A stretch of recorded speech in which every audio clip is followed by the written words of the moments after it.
eu sou a Tânia e esse é o canal Meu Artista Autista. Hoje é dia do quadro Mães Se Entendem.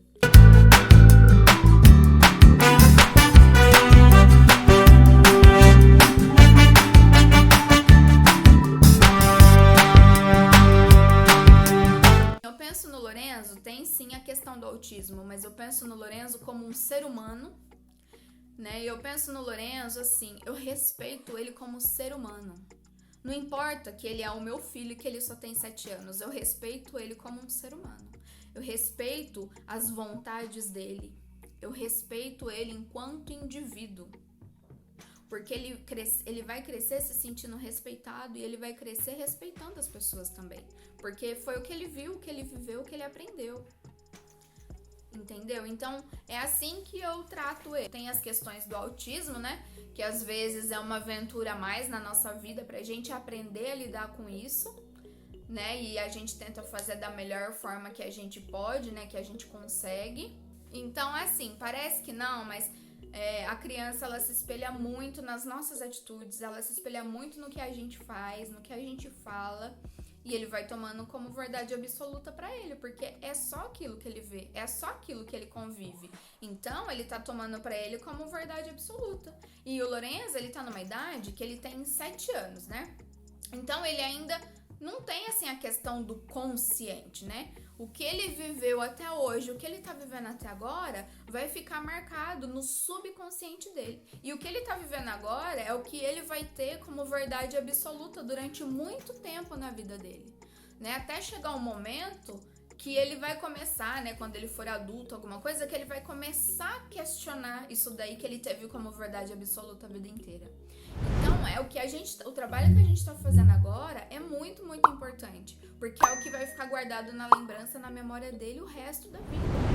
Eu tenho 35 anos e hoje eu me questiono sobre coisas de quando eu tinha 5, 6 anos, coisas que eu tinha 3, 4 anos, que eu passei a minha vida inteira tendo aquilo como verdade absoluta e hoje eu tô me questionando sobre aquilo.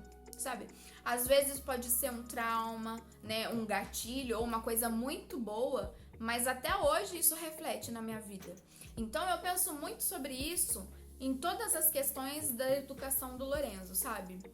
Eu penso sobre isso porque eu sei que vai ficar aquilo lá em algum lugar guardado no cérebro dele pra sempre, né? Até algum dia. E eu não quero que fique guardado muitas coisas ruins, né, para que atrapalhe o desenvolvimento dele, né, para que atrapalhe a maneira dele, né, de pensar, de agir. Então, assim, eu exploro muito a criatividade dele, eu deixo ele muito livre, claro, em questão, assim, de brincadeiras, de conversar, de pensar, né, ele tem, sim, as regras dele aqui em casa, né, mas, assim, eu deixo ele muito livre.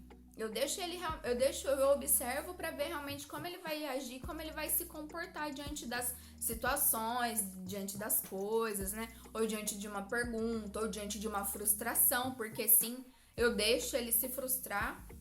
Sim, se tem uma coisa que ele quer fazer e não é hora de fazer aquilo, ele não vai fazer aquilo.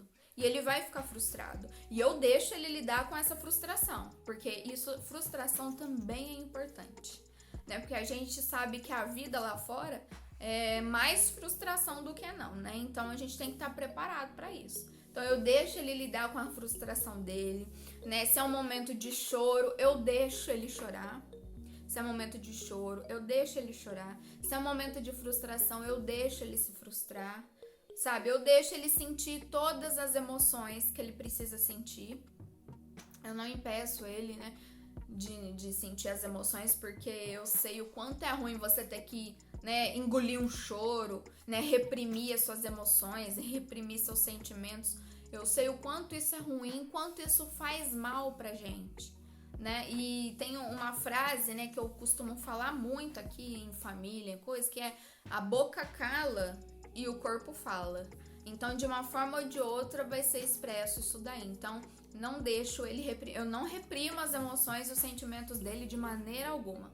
Seja onde for, o lugar que for, o que ele estiver sentindo, eu deixo ele sentir, né? Afinal de contas, como eu falei num outro vídeo, né, sobre o que mais me incomodava no autismo, né, que quando a gente estava em algum lugar, dependendo da reação do Lourenço, dependendo do comportamento dele, eu me preocupava com a opinião das pessoas, né?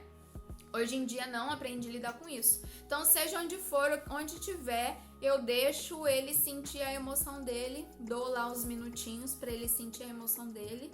Depois que ele sentiu, a gente conversa sobre isso, né? E eu converso, né? Procuro conversar num tom de ensinamento, né? Num tom leve. Então, é assim, eu pesquiso bastante sobre autismo, né? Sobre a situação do meu filho, né? Como lidar com ele, como tratar ele. Mas eu também pesquiso muito sobre o autoconhecimento.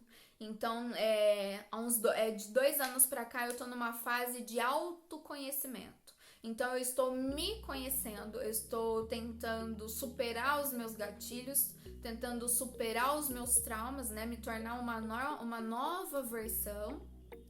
E tem refletido totalmente na criação do Lourenço. Tem refletido totalmente na maneira como eu vejo ele, na maneira como eu trato ele, na maneira como eu trato as pessoas ao meu redor. Eu vou fazer um vídeo depois falando, né, as coisas que eu percebi que eu mudei depois do autismo do Lourenço. Bom, pessoal, então esse vídeo vai ficando por aqui. Espero que vocês tenham gostado e espero que possa, né, de alguma forma ajudar alguém, tá? Me deixem saber nos comentários como vocês agem nessa situação, como vocês fazem, tá? Vou gostar muito de saber como é também na vida de vocês, na casa de vocês, tá? Contem sempre com meu apoio, meu abraço, beijinhos. Até o próximo. Tchau!